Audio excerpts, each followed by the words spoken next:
Okay, so for this last video, I just want to show you another example of how to do this so that you can see similar examples for your discussion activity.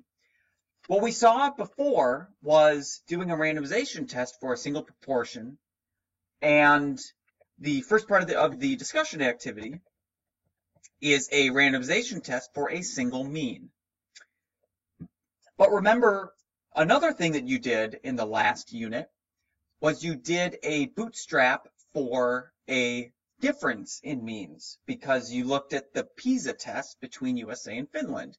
And so you bootstrapped from two samples and did a mean difference. So we can do the exact same thing with a randomization test.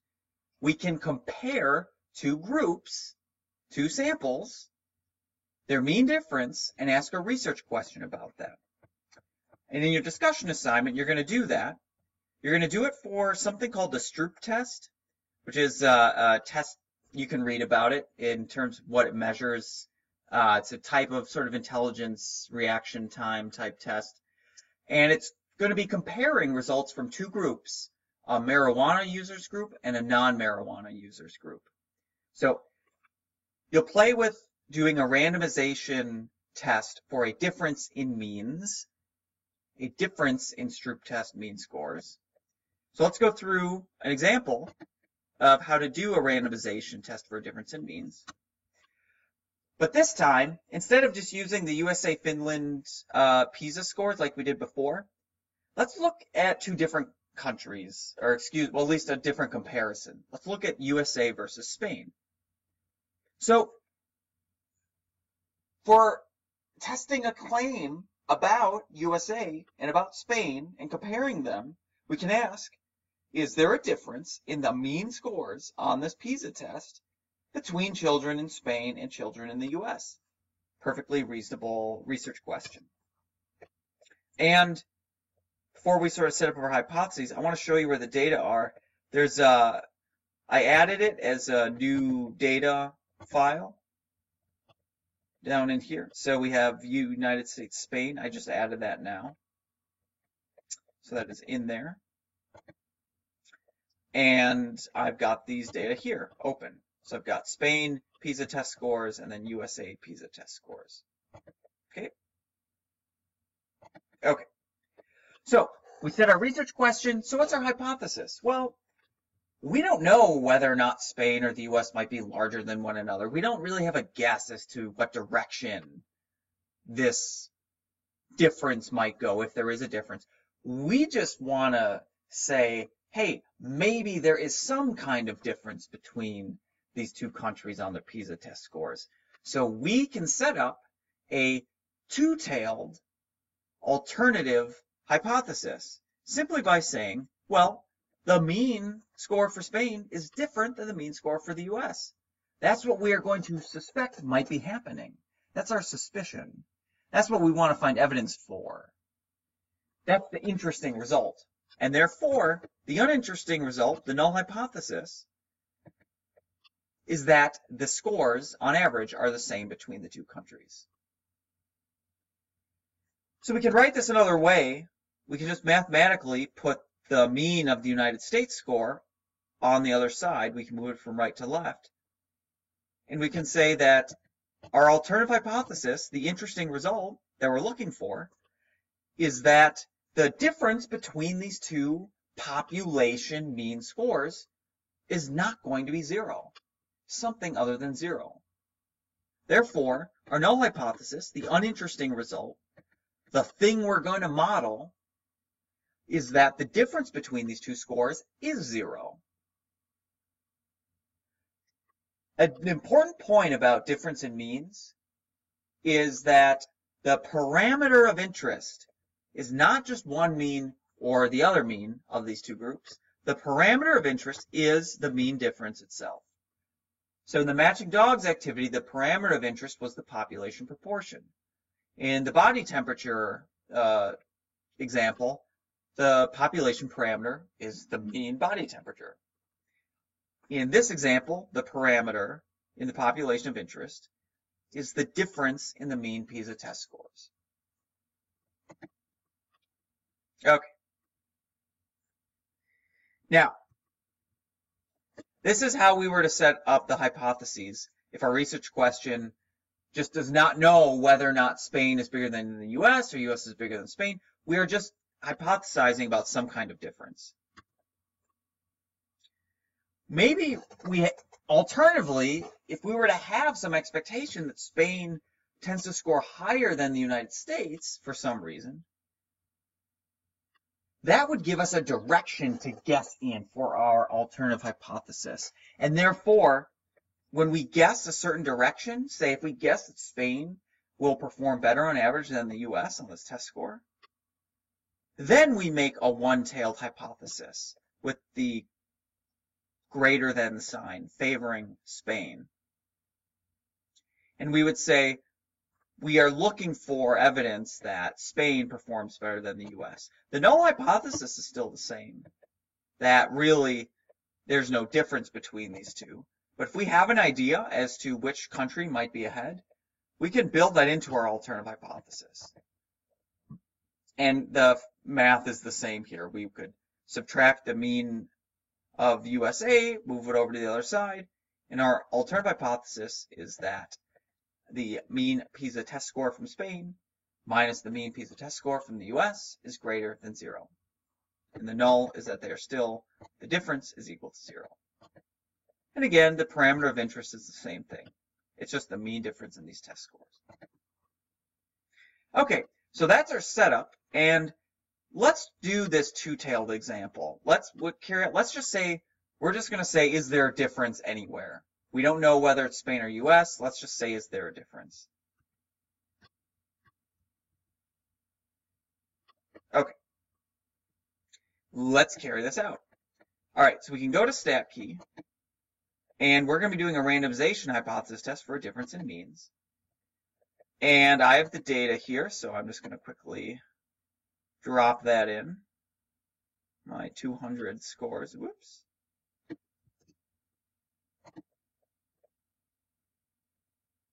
Edit my data. Okay, so in this case, we see that, what do we see here? Okay, in this case, we see that X1 is labeled as Spain, X1 bar, and X2 bar is labeled as the US. And we see that,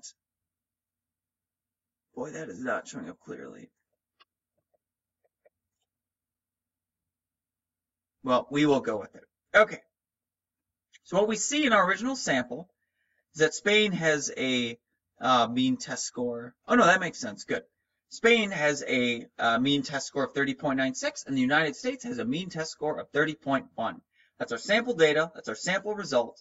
So our sample statistic is 30.96 minus 30.1, or 0.86. This is our sample result of the difference in means of these test scores.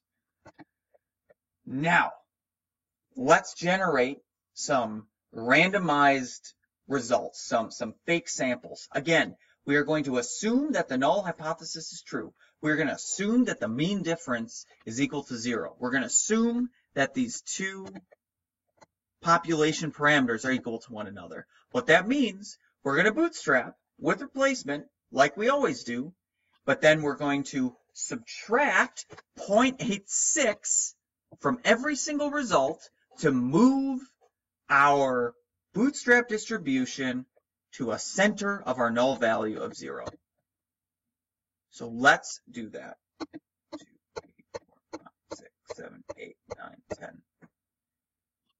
See how long this takes here. So again, we're just sampling with replacement like we did before.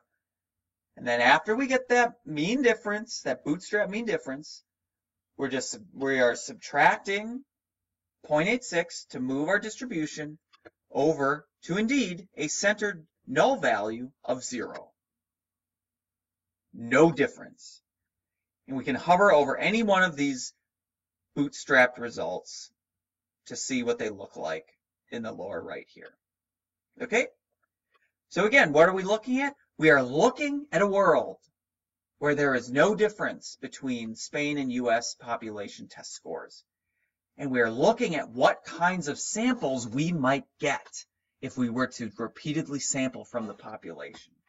So now we can ask, let's start with our two-tailed test. Let's just say we didn't know what direction to look in when we made our alternative hypothesis. We didn't know if it was Spain larger than US or US larger than Spain.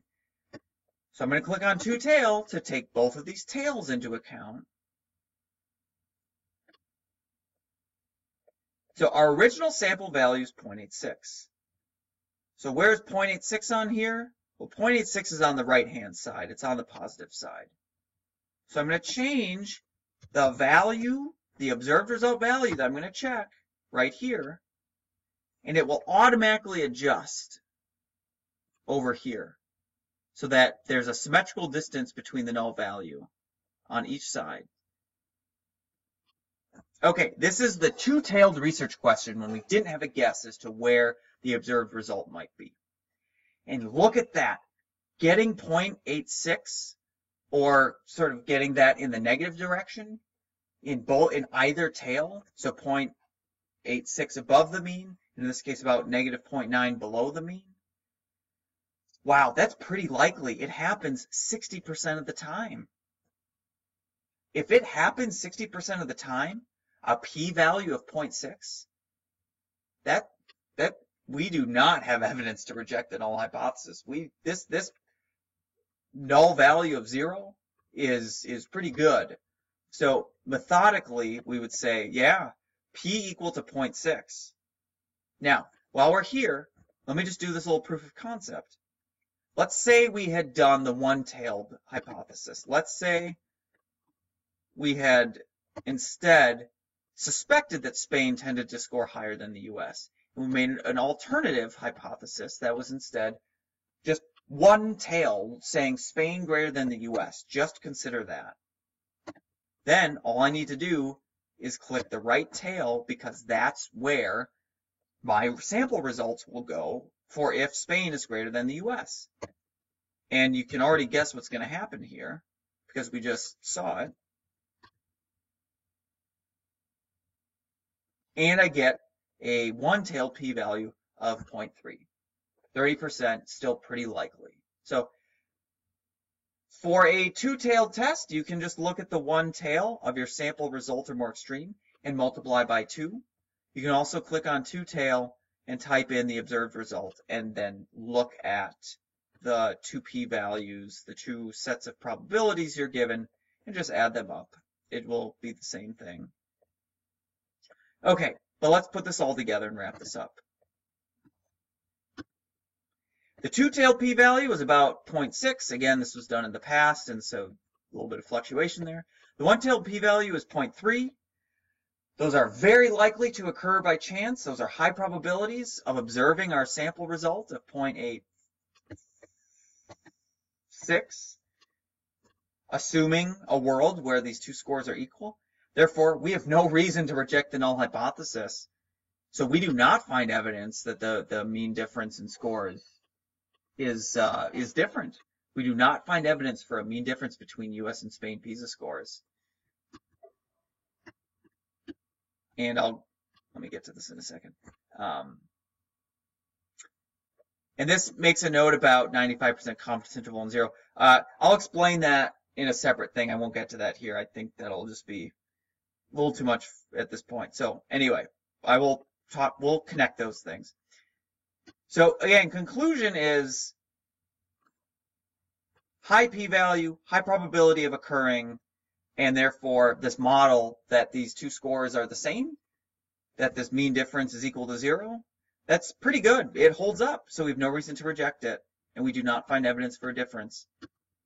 And of course, if the p-value had been low, if we had gotten a very large difference and we had a p-value of like 1%, anything lower than 0.05, then we would say, well, then the null hypothesis didn't do a good job. We have to reject that, and that would give us evidence that there is indeed a significant difference between these two population test scores. So that's an example with randomization of a difference in means, and I hope that's helpful. Good luck. Thanks.